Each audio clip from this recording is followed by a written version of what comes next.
அமரர் கல்கியின் பொன்னியின் செல்வன் பாகம் 1 அத்தியாயம் 7 சிரிப்பும் கொதிப்பும். அரசுரிமையை பற்றி பழுவேட்டரையரின் வார்த்தைகளை கேட்டதும் வந்தியத்தேவன் உடனே ஒரு முடிவுக்கு வந்தான். அரசுரிமையை பற்றி இவர்கள் என்ன பேசப் போகிறார்கள்? இவர்கள் யார் பேசுவதற்கு? இந்த கூட்டத்தில் நடக்கப் போவதை அறிந்து கொண்டே தீர வேண்டும். இங்கேயே உட்கார வேண்டியதுதான். இதை காட்டிலும் வசதியான இடம் வேறு கிடையாது. ஆழ்வார்க்கடியான் எப்படியாவது போகட்டும், அவனை பற்றி நமக்கென்ன கவலை? இன்றைக்கு இங்கே ஏதோ மர்மமான நிகழ்ச்சி நடைபெற போகிறது என்ற எண்ணம் வந்தியத்தேவன் மனதில் முன்னமே உண்டாகி இருந்தது. ஆழ்வார்க்கடியானின் விபரீதமான பொருள் தரும் வார்த்தைகள், கோட்டை வாசற் காவலர்களின் துடுக்கான நடத்தை, சம்புவரையரின் அரைமனதான வரவேற்பு, வெறியாட்டம் ஆடிய சன்னதக்காரனின் ஆவேச மொழிகள், இவையெல்லாம் அவனுக்கு ஏதேதோ சந்தேகங்களை உண்டாக்கி இருந்தன. அந்த சந்தேகங்களை எல்லாம் நீக்கிக் கொள்ளவும் உண்மையை அறிந்து கொள்ளவும் இதோ ஒரு சந்தர்ப்பம் தெய்வாதீனமாக கிடைத்திருக்கிறது. அதை ஏன் நழுவவிட வேண்டும்? ஆஹா, தன்னுடைய உயிருக்குயிரான நண்பன் என்று கருதி வந்த கந்தமாறன் கூட தன்னிடம் உண்மையை சொல்லவில்லை.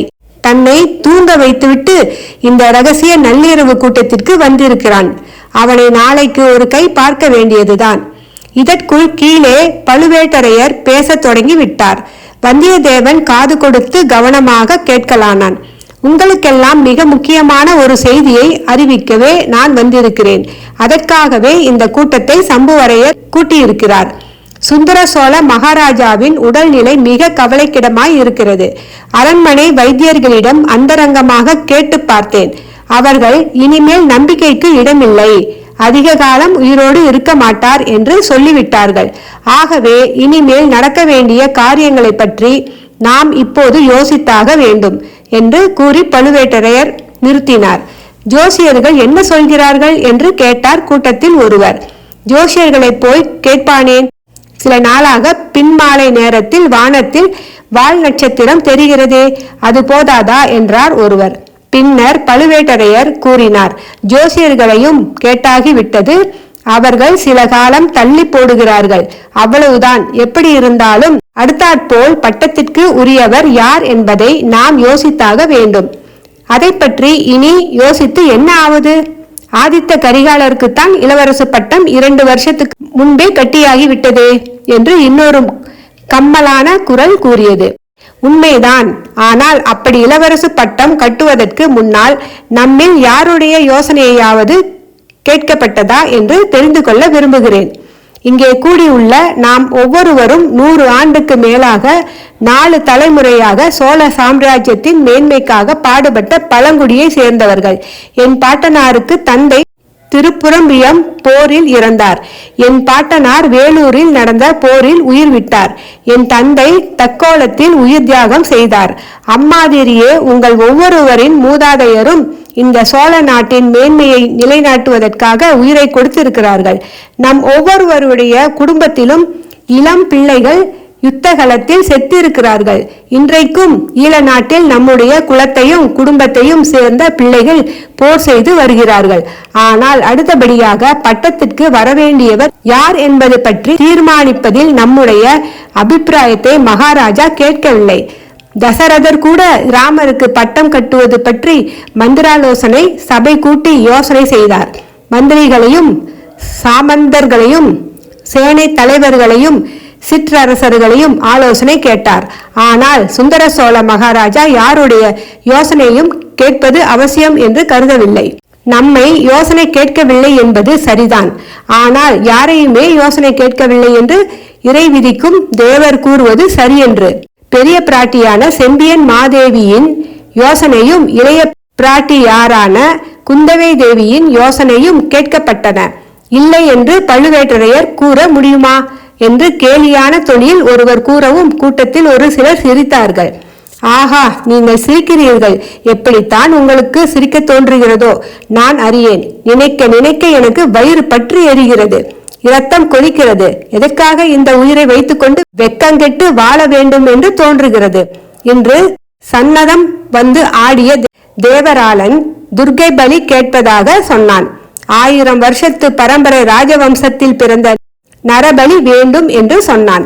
என்னை பலி கொடுத்து விடுங்கள். என்னுடைய குலம் 1000 ஆண்டுகளுக்கும் தொன்மையானது. நீங்கள் ஒவ்வொருவரும் உங்கள் கத்தியினால் என் கழுத்தில் ஒரு போடு போட்டு பலி கொடுத்து விடுங்கள். அன்னை துர்கை திருப்தி அடைவாள், என் ஆத்மாவும் சாந்தி அடையும்.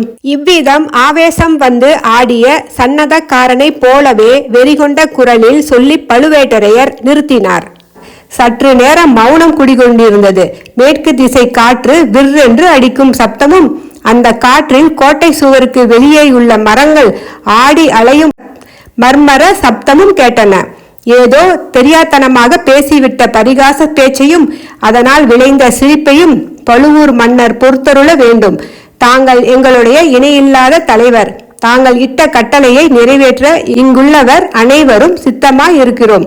தாங்கள் காட்டிய வழியில் நடக்கிறோம். தயவு செய்து மன்னித்துக் கொள்ள வேண்டும் என்று சம்புவரையர் உணர்ச்சியுடனே கூறினார். நானும் கொஞ்சம் பொறுமை இழந்து விட்டேன். அதற்காக நீங்கள் என்னை மன்னிக்க வேண்டும். ஒரு விஷயத்தை எண்ணி பாருங்கள். சரியாக இன்றைக்கு 100 ஆண்டுகளுக்கு முன்னால் விஜயாலய சோழர் முத்தரையர்களை முறியடித்து தஞ்சாவூரை கைப்பற்றினார். திருப்புறம்பியம் போரில் பல்லவ சைன்யத்துக்கு துணையாக நின்ற மதுரை பாண்டியரின் படையை நிர்மூலமாக்கினார். அது முதலாவது சோழ ராஜ்யம் நாளுக்கு நாள் பெருகி விஸ்தரித்து வந்திருக்கிறது. காவேரி நதிக்கு கரையெடுத்த கரிகால் வளவர் காலத்திலே கூட சோழ ராஜ்யம் இவ்வளவு மகோன்னதத்தை அடைந்தது கிடையாது. இன்றைக்கு தெற்கே குமரி முனையிலிருந்து வடக்கே துங்கபத்திரை கிருஷ்ண வரையில் சோழ சாம்ராஜ்யம் பறந்து விரிந்து கிடக்கிறது. பாண்டிய நாடு, நாஞ்சில் நாடு, யாருக்கும் இதுவரையில் வணங்காத சேர நாடு, தொண்டை மண்டலம், பாகி நாடு, கங்கபாடி, நுளம்பபாடி, வைதும்பர் நாடு, சீட்புலி நாடு, பெரும்பானப்பாடி, பொன்னி நதி உற்பத்தியாகும் குடகு நாடு ஆகிய இத்தனை நாடுகளும் சோழ சாம்ராஜ்யத்துக்கு அடங்கி கப்பம் செலுத்தி வருகின்றன. இவ்வளவு நாடுகளிலும் நம் சோழ நாட்டு புலிக்கொடி பறக்கிறது. தெற்கே ஈழமும் வடக்கே இரட்டை மண்டலமும் வேங்கியும் கூட இதற்குள் நமக்கு பணிந்திருக்க வேண்டும். அப்படி பணியாததற்கு காரணங்களை நான் சொல்ல வேண்டியதில்லை. அவைகள் எல்லாம் உங்களுக்கு தெரிந்ததுதான். ஆம், எல்லோருக்கும் தெரியும். ஈழமும் இரட்டைப்பாடியும் வேங்கியும் கலிங்கமும் பணியாததற்கு 2 காரணங்கள் உண்டு. ஒரு காரணம் வடதிசை மாதண்ட நாயகராகிய இளவரசர் ஆதித்த கரிகாலர். இன்னொரு காரணம் தென் திசை படை தலைவரான அவருடைய தம்பி அருள்மொழிவர்மர். பலவரையர் கூறும் காரணத்தை நான் ஒப்புக்கொள்கிறேன். சென்ற 100 ஆண்டு காலமாக இந்த சோழ நாட்டில் சேனாபதி நியமிக்கும் மரபு வேறாயிருந்தது. பல யுத்தங்களில் ஈடுபட்டு அனுபவம் பெற்ற வீராதி வீரர்களையே படைத்தலைவர்களாகவும் மாதண்ட நாயகர்களாகவும் நியமிப்பார்கள். ஆனால் இப்போது நடந்திருப்பது என்ன? மூத்த இளவரசர் வடதிசை சேனையின் சேனாபதி. அவர் என்ன செய்கிறார்? இரட்டை மண்டலத்தின் மீதும் வேங்கி நாடு மீதும் படையெடுத்து போகவில்லை. காஞ்சிபுரத்தில் உட்கார்ந்து கொண்டு பொன் மாளிகை கட்டி கொண்டிருக்கிறார்.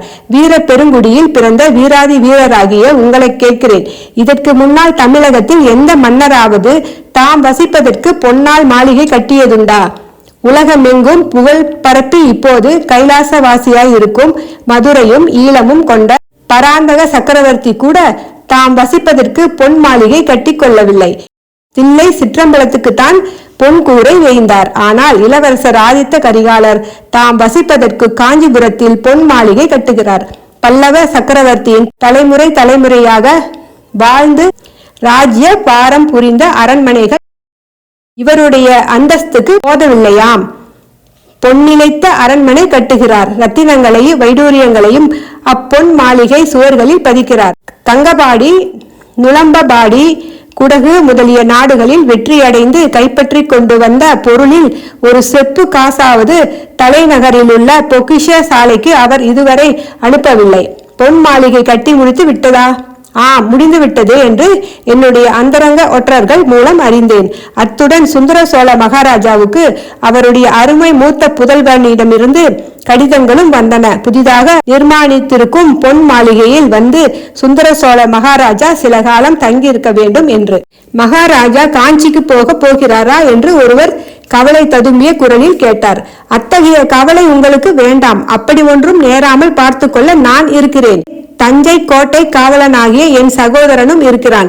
சின்ன பழுவேட்டரையரின் அனுமதி இல்லாமல் யாரும் தஞ்சை கோட்டைக்குள் புக முடியாது.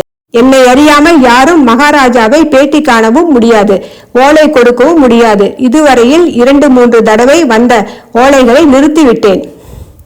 வாழ்க பழுவேட்டரையர், வாழ்க பழுவூர் மன்னரின் சாணக்கிய தந்திரம், வாழ்க அவர் வீரம் என்னும் கோஷங்கள் எழுந்தன. இன்னும் கேளுங்கள். பட்டத்து இளவரசர் செய்யும் காரியங்களை காட்டிலும் ஈழத்தில் போர் நடத்தி கொண்டிருக்கும் இளவரசர் அருள்மொழிவர்மரின் காரியங்கள் மிக மிக விசித்திரமாயிருக்கின்றன. யுத்த தர்மத்தை பற்றி நாம் அறிந்திருப்பதென்ன? பரம்பரையாய் பல 100 ஆண்டுகளாக நம் முன்னோர்கள் கடைபிடித்து வந்திருப்பதென்ன? நம் நாட்டு படைகள் வேறு நாடுகளின் மீது படையெடுத்து சென்றால் நம் படைகளுக்கு வேண்டிய உணவுகளை அந்த வேற்று நாடுகளிலேயே சம்பாதித்துக் கொள்ள வேண்டும். அந்த நாடுகளில் கைப்பற்றும் பொருளை கொண்டே வீரர்களுக்கு ஊதியமும் கொடுக்க வேண்டும். மிகுந்த பொருளை தலைநகரில் உள்ள அரசாங்க பொக்கிஷத்துக்கு அனுப்பி வைக்க வேண்டும். ஆனால் இளவரசர் அருள்மொழிவர்மர் என்ன செய்கிறார் தெரியுமா? ஈழ நாட்டில் உள்ள நம் போர் வீரர்களுக்கெல்லாம் இங்கிருந்து கப்பல்களில் உணவு அனுப்பி வைக்க வேண்டுமாம். 1 வருஷ காலமாக நானும் 10 தடவை பல கப்பல்களில் ஏற்றி உணவு அனுப்பி வைத்திருக்கிறேன். விந்தை விந்தை, இந்த அநியாயத்தை பொறுக்க முடியாது, இப்படி கேட்டதே இல்லை என்ற குரல்கள் எழுந்தன. இந்த அதிசயமான காரியத்துக்கு இளவரசர் அருள்மொழிவர்மர் கூறும் காரணத்தையும் கேட்டு வையுங்கள். படையெடுத்து சென்ற நாட்டில் நம் வீரர்களுக்கு வேண்டிய உணவுப் பொருளை சம்பாதிப்பது என்றால் அங்குள்ள குடிமக்களின் அதிருப்திக்கு உள்ளாக நேரிடுமாம். ஈழத்து அரச குலத்தாரோடு நமக்கு சண்டையே தவிர ஈழத்து மக்களோடு எந்தவித சண்டையும் இல்லையாம். ஆகையால் அவர்களை எவ்விதத்திலும் கஷ்டப்படுத்த கூடாதாம்.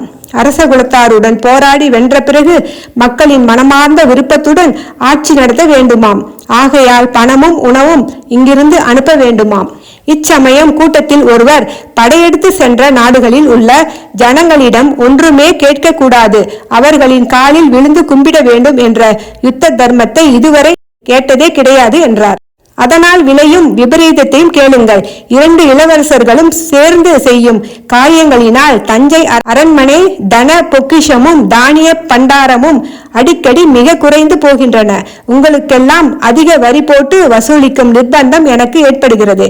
இதற்காகத்தான் என்னை இறை அதிகாரியாக நியமித்திருக்கிறார்கள். சோழ நாட்டின் மேன்மையே முக்கியம் என்று நான் கருதுகிறாவிட்டால் எப்பொழுதோ இப்பதவியை விட்டு தொலைத்திருப்பேன்.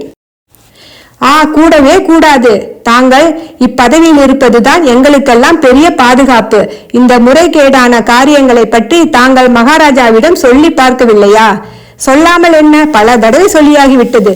ஒவ்வொரு தடவையும் பெரிய பிராட்டியிடம் கேளுங்கள், இளைய பிராட்டியிடம் கேளுங்கள் என்று மறுமொழிதான் கிடைக்கிறது. முன்னமேதான் சொன்னேனே, மகாராஜாவுக்கு சுயமாக சிந்தனை செய்யும் சக்தியே இப்போது இல்லாமற் போய்விட்டது. முக்கியமான காரியங்களில் நம்முடைய யோசனைகளை கேட்பதும் இல்லை. அவருடைய பெரியன்னை செம்பியன் மாதேவியின் வாக்குதான் அவருக்கு தேவ வாக்கு. அடுத்தபடியாக அவருடைய செல்வகுமாரி குந்தவை பிராட்டியிடம் யோசனை கேட்க சொல்கிறார். ராஜ்ய சேவையில் தலை நரைத்து போன நானும் மற்ற அமைச்சர்களும் அந்த சின்னஞ்சிறு பெண்ணிடம் கொள்ளிடத்துக்கு வடக்கேயும் குடமுருட்டிக்கு தெற்கேயும் சென்றறியாத பெண்ணிடம் யோசனை கேட்பதற்கு போய் நிற்க வேண்டும். எப்படி இருக்கிறது கதை? இந்த சோழ ராஜ்யம் ஆரம்பமான காலத்திலிருந்து இப்படி ராஜ்ய காரியங்களில் பெண்கள் தலையிட்டதாக நாம் கேள்விப்பட்டதில்லை. இத்தகைய அவமானத்தை எத்தனை நாள் நாம் பொறுத்திருக்க முடியும்? அல்லது நீங்கள் எல்லோரும் ஒருமுகமாக சொன்னால் நான் இந்த ராஜாங்க பொறுப்பையும் வரி விதித்து பொக்கிஷத்தை நிரப்பும் தொல்லையையும் விட்டுவிட்டு சொந்த ஊரோடு இருந்து விடுகிறேன். கூடாது கூடாது, பழுவூர் தேவர் அப்படி எங்களை கைவிட்டு விடக் கூடாது. அரும்பாடுபட்டு 1000 வீரர்கள் 4 தலைமுறைகளாக தங்கள் இரத்தத்தை சிந்தி ஸ்தாபித்த சோழ சாம்ராஜ்யம் ஒரு நொடியில் சின்னாபின்னமாய் போய்விடும் என்றார் சம்புவரையர். அப்படியானால் இந்த நிலைமையில் என்ன செய்வது என்று நீங்கள் தான் எனக்கு யோசனை சொல்ல வேண்டும். அள்ளி ராஜ்யத்தை விட கேவலமாகிவிட்ட இந்த பெண்ணரசுக்கு பரிகாரம் என்ன என்று நீங்கள் தான் சொல்ல வேண்டும் என்றார் பழுவூர் மன்னர். நன்றி.